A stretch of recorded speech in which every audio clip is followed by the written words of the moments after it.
Good afternoon. I would like us to speak about three important issues that are of great concern us at the moment.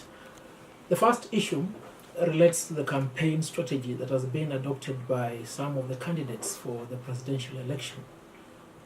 Now, over the weekend, one of the key presidential candidates who has been on this race for almost 3 times and having lost, deployed tactics that are not really professional and worthy of a presidential candidate for the elections of president of LSK.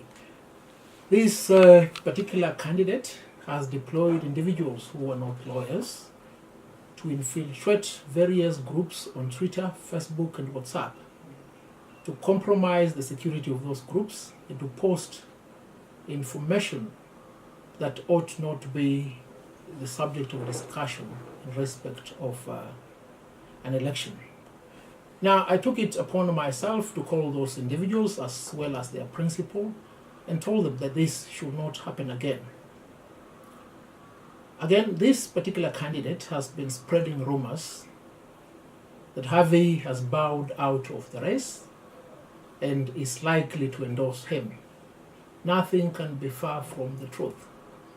Harvey will be on this race, and in the unlikely event that the court determines that Harvey should not be on this race, either justifully or on account of machination, that particular presidential candidate should know for a fact that he will not receive any endorsement from me as he expects.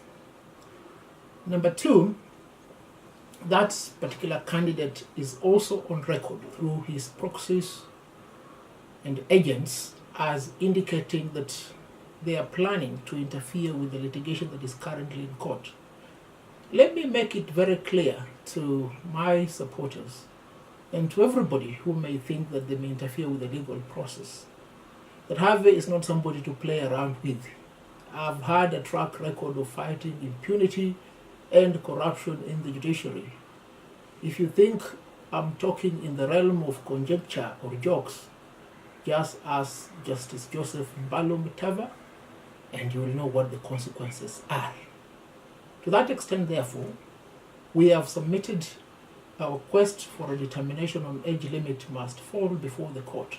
But that does not mean we'll keep quiet if there are certain individuals who are associated with cartels that have hitherto named jury junta, whose work has been to interfere with judicial processes, to interfere with this litigation. That will not be permitted. You can take that to the bank.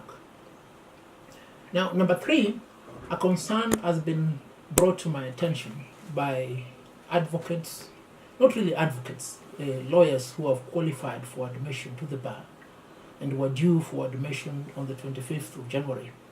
Now, it is the responsibility of the Law Society president to ensure that advocates who are due for admission are processed quite speedily. And it's unfortunate to say that my predecessor, soon to be, has not taken up this role, with the result that there will be no admission on the 25th of January because the Honorable Chief Justice will otherwise be engaged in a matter out of the country.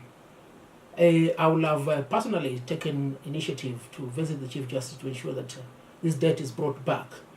But on account of pressure of work, I may not be able to do that. But my request to the Chief Justice is this.